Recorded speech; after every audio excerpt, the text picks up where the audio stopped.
எல்லோருக்கும் வணக்கம் நண்பர்களே. இன்றைக்கி எங்கள் வீட்டில் என்ன சாப்பாடு அப்படின்னு பார்த்தீங்கன்னா, தக்காளி ரசம், ஒரு அருமையான தக்காளி ரசம் வச்சுருக்காங்க. அப்புறம் பார்த்திங்கன்னா காணாங்கருத்த மீன் வறுவல், ஒரு அவிச்ச முட்டை. இதுதான் நண்பர்களே இன்றைக்கி எங்கள் வீட்டில் காலை உணவு. வாங்க பாருங்கள். நான் சொன்ன மாதிரி ஒரு அருமையான தக்காளி ரசம், ஒரு அவிச்ச முட்டை, அப்புறம் காணாங்கருத்த மீன் வறுவல். நண்பர்களே, நிறைய பேர் என்னோடய சேனலில் வீடியோஸ் பார்க்குறீங்க. ஸோ பார்க்குற நீங்கள் மறக்காமல் சேனலை சப்ஸ்கிரைப் பண்ணி எனக்கு சப்போர்ட் பண்ணுங்கள் நண்பர்களே. கண்டிப்பாக சேனலை சப்ஸ்கிரைப் பண்ணுவீங்க நம்புகிறேன். வாங்க சாப்பிட்லாம். ஃபஸ்ட்டு பார்த்தீங்கன்னா ரசம் எப்படி இருக்குது அப்படின்றத சாப்பிட்டு பார்த்துருவோம்.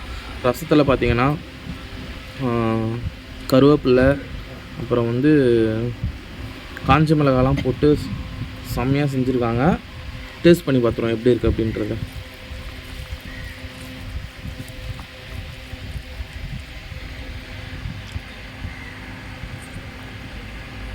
ஆஹா, சும்மா சொல்லக்கூடாது நண்பர்களே, அட்டகாசமாக இருக்குது. என்றைக்கும் போல் இன்றைக்கும் அருமையாக செஞ்சுருக்காங்க. பாருங்கள் நண்பர்களே.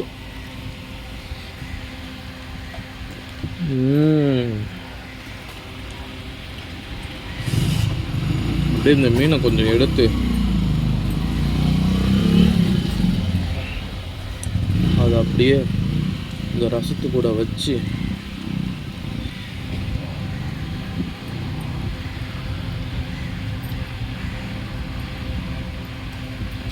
அப்படி தான் இருக்குது நண்பர்களே. வேறு லெவல் டேஸ்ட்டு. ஆஹா, ரசத்துக்கு எப்பொழுதுமே மீன் வறுத்து சாப்பிட்டோன்னா அப்படி தான் இருக்கும். வேறு லெவல் டேஸ்ட் நண்பர்களே. சாப்பிட்டுக்கிட்டே இருக்கலாம் போல இருக்குது.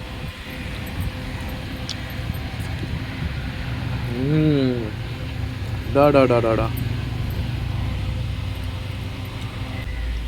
அதையும் அப்படியே சாப்பாடு கூட வச்சு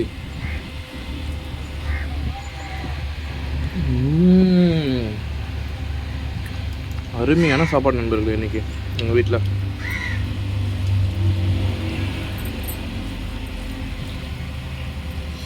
நண்பர்களே, நேற்று சேனலில் ஒரு வீடியோ ஒன்று போட்டேன், அதை போய் பாருங்கள்.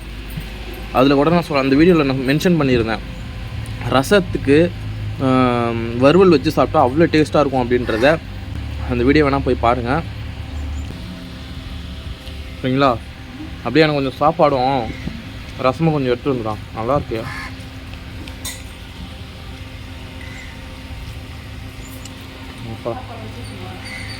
இப்படி வச்சுக்கணும் சார். சரி, வரோம்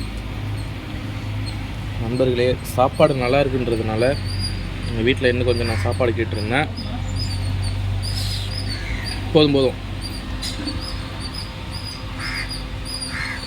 கொஞ்சம் ரசம் மட்டும் கொஞ்சம் எக்ஸ்ட்ரா ஊற்று.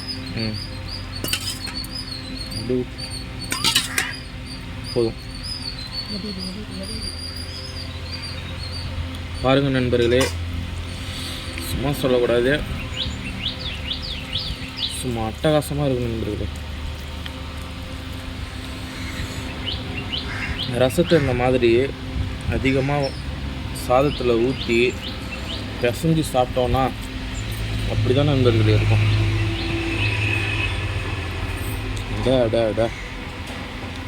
என்ன டேஸ்ட்டுங்கிறீங்க.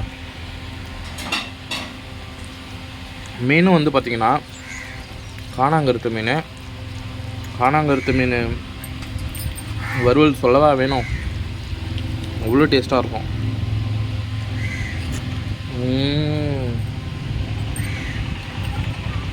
இந்த உண்மையாலுமே அமிர்தம்னு சொல்லுவாங்க இல்லைங்களா, ப்ராமிஸாக சொல்கிற நண்பர்களே, அது இதுதான் நண்பர்களே. ரச சாப்பாடு தான். என்னென்ன இதில் மென்ஷன் பண்ண ரசத்தில்? வெறும் தக்காளி,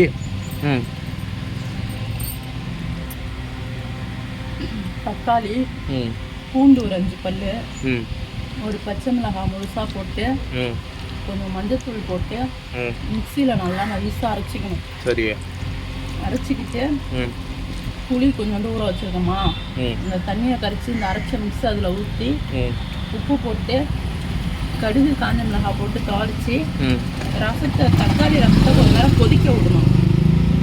தக்காளி ரசத்தை மட்டும் கொஞ்சம் கொதிக்க விடணும், பச்சை வாடை போகிறதுக்கு. ம். மிளகு ரசத்தை கொதிக்க விட மாட்டாங்க தானே? ஓகே. ம். அவ்வளோதான். அருமையாக இருக்குது. மீன் வறுவல் ஏதாவது எக்ஸ்ட்ரா? எப்போதும் போல தானே? பாருங்கள் நண்பர்களே, செம்மையாக வறுத்துருக்காங்க, அட்டகாசமாக வறுத்துருக்காங்க. சும்மா சொல்லக்கூடாது. எப்பொழுதும் போல் இன்றைக்கும் எங்கள் வீட்டில் வந்து பார்த்திங்கன்னா சாப்பாடு அசத்தெல்லாம் செஞ்சுட்டாங்க இன்றைக்கி. நண்பர்களே, இங்கே வானம் வந்து பார்த்திங்கன்னா பயங்கரமாக இருட்டிட்டு வருது. டைம் பார்த்திங்கன்னா காலையில் 10 மணி தான். இப்போ இன்றைக்கி சரியான மழை இருக்குது போல்.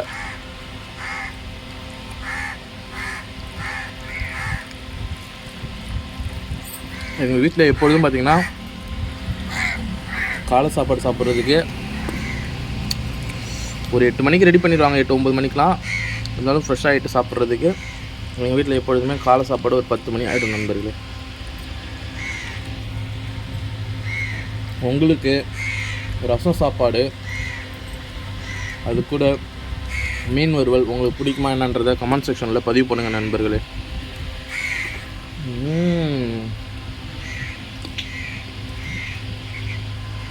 அருமையாக இருக்குது. நாளைக்கு என்ன சாப்பாடு? நாளைக்கு மீன் அவிச்சிட்டு வேறு ஏதாவது செய்யலான்னு இருக்கேன். நண்பர்களே, நாளைக்கு எங்கள் வீட்டில் மீன் அவியல்னு சொல்லியிருக்காங்க, பார்ப்போம் என்னான்ட்டு. அதே மாதிரி காடை பிரியாணி செஞ்சு தரேன்னு சொல்லி ரொம்ப நாளே என்ன எங்கள் வீட்டில் சொல்லிகிட்டு இருக்காங்க. நான் கூட ஒரு வீடியோவில் மென்ஷன் பண்ணியிருந்தேன், ஒரு சண்டே வந்து பார்த்திங்கன்னா கண்டிப்பாக இன்றைக்கி வந்து காடை பிரியாணி செய்யலாம் அப்படின்ட்டு இருந்தேன். பட் அன்றைக்கி செய்ய முடியல. அநேகமாக இந்த வீக் வந்து பார்த்திங்கன்னா சண்டே வந்து காடை பிரியாணி கன்ஃபார்ம். ஸோ அதனால் சேனலை சப்ஸ்கிரைப் பண்ணிக்கோங்க நண்பர்களே.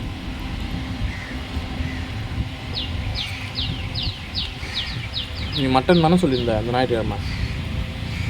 கண்டிப்பாக இந்த ஞாயிற்றுக்கிழமை வந்து பார்த்திங்கன்னா மட்டன், அப்படி இல்லைன்னா காடை பிரியாணி, ரெண்டுத்தில் ஏதாவது ஒன்று. ஓகேவா?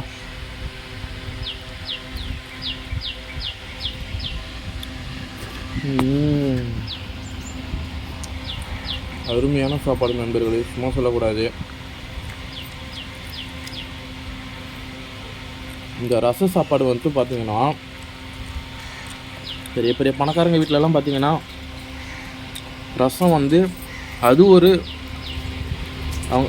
அவங்க வீட்டில் வச்சுருக்கிற குழம்புல அது ஒரு குழம்பு ஜீரணத்துக்காக அப்படி தான் இருக்கணும். ஆனால் ஏழை வீட்டில் வந்து பார்த்திங்கன்னா ரசம் என்பது அது வந்து ஒரு நாளைக்கு வைக்கிற ஒரு குழம்பு மாதிரி தான். எங்கள் வீட்டில் வந்து பார்த்திங்கன்னா ரசம்ன்றது அது என்னைக்காவது ஒரு வைக்கிற ஒரு குழம்பு மாதிரி தான்.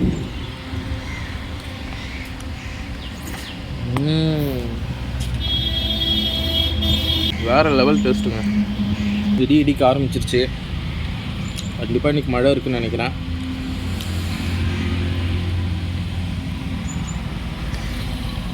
அதே மாதிரி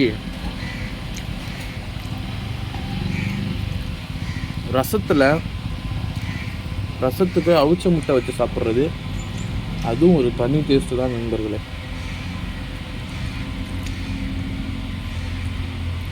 நீங்கள் வேணும்னா ட்ரை பண்ணி பாருங்கள்.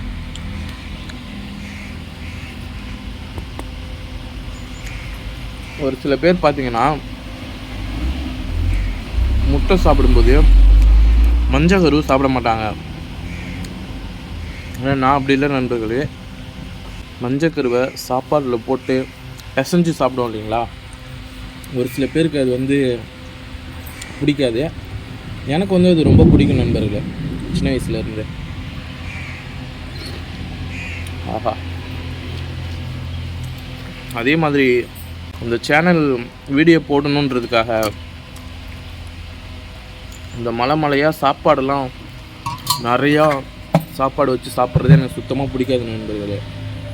எப்போ சாப்பிட்டாலும் அளவாக சாப்பிட்றது தான் எனக்கு பிடிக்கும்.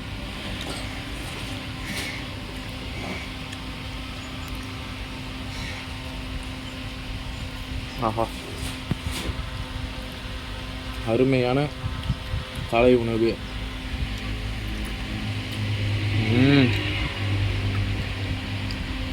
அல்டிமேட் நண்பர்களே. பாருங்கள், சாப்பிட்டு முடிச்சிட்டேன். கண்டிப்பாக இந்த வீடியோ உங்களுக்கு பிடிச்சிருக்கும் அப்படின்னு நான் நம்புகிறேன் நண்பர்களே. ஸோ மறக்காமல் சேனலை சப்ஸ்கிரைப் பண்ணி எனக்கு சப்போர்ட் பண்ணுங்கள். நெக்ஸ்ட் வீடியோவில் உங்களை சந்திக்கிறேன். I am Karuna. Tata, see you.